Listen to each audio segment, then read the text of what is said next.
Welcome back to the morning show here on Arise News. It's time now to review headlines on today's newspapers with, I believe Steve Ayorinde will be doing the honors for us this time. We're really missing the Kayode Komolafe, our ombudsman. KK will be back in the new year, isn't it? He will be back in the new year. Absolutely. All right, let's go straight into it. We start, as always, with This Day newspaper, This Day on Sunday for today. And let's roll it from top to bottom. The window story says, finally, Emefiele meets bail conditions, regains freedom. I think a few other papers also, have it, the same story on the cover. But it's coming out at a time that there's so many things being said and written, about what transpired under him while he was the CBN governor. I think that it will be a long day for Mr. Emefiele, given the investigation that is yet to be presented formally to the president who commissioned it. But we'll wait and see so that we do not comment on what has not been formally presented today. But the needful has been done as far as granting him bail, which was done a couple of weeks ago. I think it found it difficult to meet the bail conditions on time, 300 million or something like that, But that has been done now and is out. It will now have to, formally deal with the legal aspect of the allegations against him.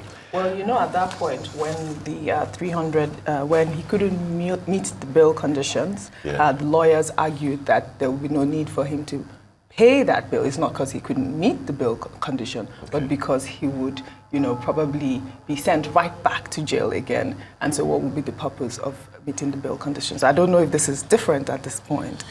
What are his lawyers saying at this point? No, I don't know what his lawyers are saying, but, the core of the story is that he has, formally met the conditions, which is we can't guesswork, or lawyers can't guesswork that. So if we do this, he might be rearrested. Going off of the track record of his releases and rearrested. Has he been rearrested now? Or we're waiting, counting the days. It seems he'll be home for Christmas. So that was our initial fear that he wasn't going to be. Let us hope so. Under that story, report cost of transportation soars 64% as fuel prices skyrocket. That's on page 8 of today's This Day. And under the masthead, Babangida, I have no regret fighting in Nigerian civil war.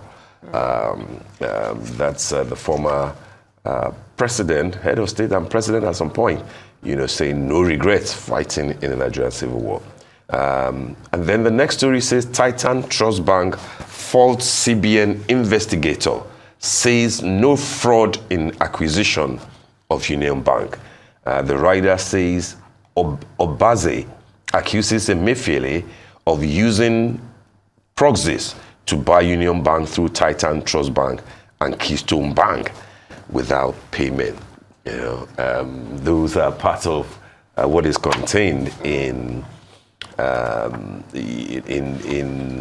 the report of the investigation by Obaze over what transpired under Emefiele while he was CBN governor.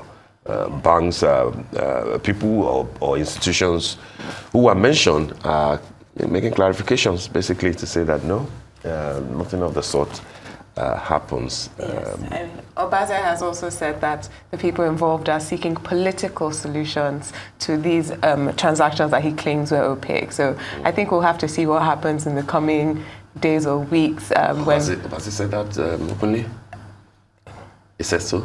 He's been quoted in some articles as saying that people are seeking political solutions to this issue. I think he should present the report formally, and I don't think it should be his business, defending, because it was commissioned basically. Why are you saying that people are seeking? Maybe he's trying to just wave a flag and say, I'm being put under pressure here. Submit your report. That's his job. But it will be interesting. The lead story says 2024 will be a glorious year for Nigerians, Remi Tinubu declares. And the riders, NLC wants concrete measures to reduce hardship, not handouts. 6 platforms to enable people create wealth. That's the wife of the president, First Lady of Nigeria. Projecting that there's going to be a glorious 2024. Yeah. I mean, we're just a few days to the beginning of. I hope that I can interpret it to be, more go towards prayers and glorifying God, because there is poverty in the land, and there's a lot of hardship, and we're just a few days to 2024. It's not about prayers at this point. It's about really turning the economy around. Yeah. It's about really having our people, feel okay to be Nigerians at this point, because there's despair. There was a post I saw on social media yesterday about somebody asking for clarification on the paradox of the poverty in the land. Yeah. And it says, everywhere I go in Lagos, the beaches are full, all the shows for Dirty December, at a high cost of ticket and everything, the shows are packed full, the nightclubs are full, go to all those grocery places, blah, blah, blah. That was going on. I thought that Nigerians are supposed to be poorer. Can you explain that paradox? I mean, where are we? You want to start? I think that sometimes it feels a little bit dystopian, our realities, because we live in completely separate realities. Absolutely. As people we're living next door to, or even sometimes people in our house or people within our families. Yeah. People are suffering. There are people who are hungry. Just in the same social media yesterday, I was on TikTok, and it went from a video of people partying in the beach and drinking champagne to a video of a girl talking about how her and her mother, every year they give out food, and it was like 20 people, there was like 200, and she was like, she's never seen a year so bad. They were fighting just to even get a ticket to get food, not even to get the food itself. And so when a lot of people who do work with the less privileged, with people who can no longer go home for Christmas because of insecurity or because they cannot afford it, with children who can no longer attend school because their parents can no longer afford school fees, then you realize that, okay, just because some people are in Zaza or going to the beach doesn't mean that we have a serious crisis. And I think it's also because that gap is widening between those who are well off and those who cannot even survive, just food. I saw somebody who was cooking 2 pots of soup on the same gas cooker because he said gas is 1.3 now. Yeah. And that's even dangerous. Like, I was just thinking, oh my God, that's so scary, that's so dangerous. Yeah. But that's even the reality of it. It's like, I can't cook one at a time anymore. So when people see things, this glorification of the excesses, I'll say, and it's also important, a lot of people have had a hard year. Yes. It's good to celebrate, it's good to go out. But when people look at that and say, oh, okay, that means you people are not suffering, or that means things are not as hard, I think sometimes I even think it's disingenuous of them to even say that. I have to applaud Adeswa, because you put it apt at this point. Because even we, as we are here in Lagos, there are people in the north living in IDP camps, complete separate reality. You cannot say because we are here we can, go to our homes. There are no Nigerians are living in IDP camps. The war is ravaging in the north. I mean, war is ravaging in the north? Yes. What war is ravaging in the north? With Boko Haram, we have serious. Really? It's ravaging in the north? It is. Wow. Steve, are you playing? Do you know that the IDP camp? I'm not going to put it like that. We're dealing with kidnapping, with bandits, with stuff, but I won't say that there's a war ravaging in the north. IDP do you know camps how many people died in Plateau State this year? Do you know how many? Those are Nigerians. Do you know how many? Of course I do. We have treated all that in the story. So but I won't say that was ravaging in the north. Do you know that if you put those numbers in European nation, it's going to be making headlines. They made headlines here too. They made headlines in Nigeria. Don't get me wrong, Oji. I'm not saying that those realities are not there. I'm just saying that the paradox of life, and it is not a glorification of excesses for people who are able to live in a certain way to do. Because what I see is that there is also an economic reality around an aspect of the country having a boom. So I'm saying that there are people whose livelihood will depend on Dirty December just to be able to partake. Which is okay, and Adesua explained that. I mean, some people just wait till the end of the year and, save that time to celebrate. That doesn't mean that there are people not suffering in Lagos State. Of course, there are people suffering everywhere. And that is the explanation that she has given. Oh, yes, but she's clear enough. I'm not in conflict with what she has said. Separate realities, meaning people in Nigeria have, like you said, the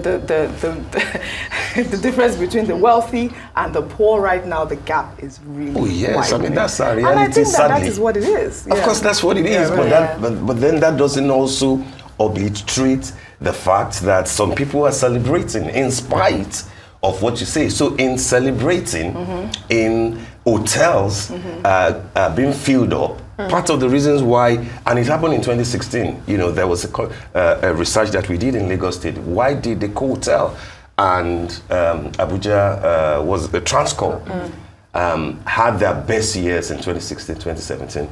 They would have done better. It was because that was the time that most Nigerians many Nigerians who are affluent stayed back home. Yes.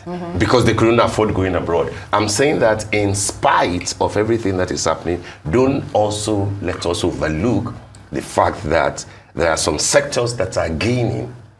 Oh yes, absolutely. absolutely. That's my point. Okay, good. So I'm saying that yes, and you will find it in practically all the newspapers that we have, The Guardian, The Tribune. I mean, Guardian says cash squeeze persists amid youth-led activities. Tribune says Christmas, no cash, food items expensive, but we will find ways to celebrate. That is my point.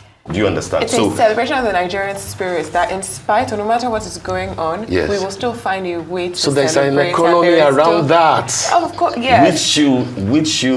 Which should turn people's lives around so that we do not sing as bad as it is, as real as it is, so that we do not sing the poverty song alone, as we have always done every year. So I'm saying that in spite of all this, the paradox of it is that there are activities going on, and we must acknowledge it. See, it's our duty, but I think and it's our duty to say no. Always be of course, there will always be. There's poverty in America. But the levels of multi-dimensional poverty that we're living with right now in Nigeria, the food, it's unprecedented. And so we do need to sing that song of how difficult it is for people, because we are also voices. We should balance the song. We are living our lives are balanced, but even the president's wife has said, according to the Sunday Punch, that the wealthy Nigerians should lift the poor. Yeah, absolutely. That's what we preach, which is the whole point of the lead story of this day. 2024 will be a glorious year. Claim it, Adesua. Claim it. We did. Exactly. So that's what I'm saying. We did claim it. So there's no conflict. So in balancing the subject, we will also bring out our reality. That's the point. All right. So should we move over to December is part of our reality. And I'm great. It's just for a little time, actually. I mean, you're right about the economy behind that. Absolutely. But, we always have to balance that story, and we will continue to talk about. Absolutely. Let's go to This Day Star. Should we go to This Day Star? The cover picture there is Betty and Sonny Irabo. 4 decades of love. Don't you just love this couple? Absolutely. I mean, I've known them for a while now. I believe they have a show right now on where is that? On DSTV. I'm not sure what channel that is, but it's covering their reality. Yes.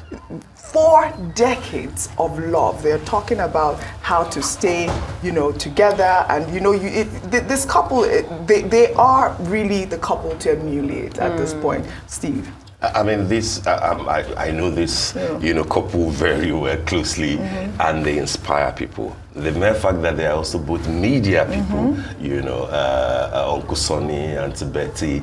I mean, you can't but love them, lovely people, and we wish them a beautiful Christmas. They deserve to be on cover of this time. Definitely. Congratulations. They look to them. absolutely beautiful. They've loved each other for longer than I've been alive. So that's an amazing. I can't even conceptualize it. That's a millennial. I saw their pictures when they renewed their vows. Gorgeous, gorgeous. I wish we had those pictures up. But yes, congratulations to both of them. Adesua, do you want to take a story from the So the headline on the Sunday Punch today is EFCC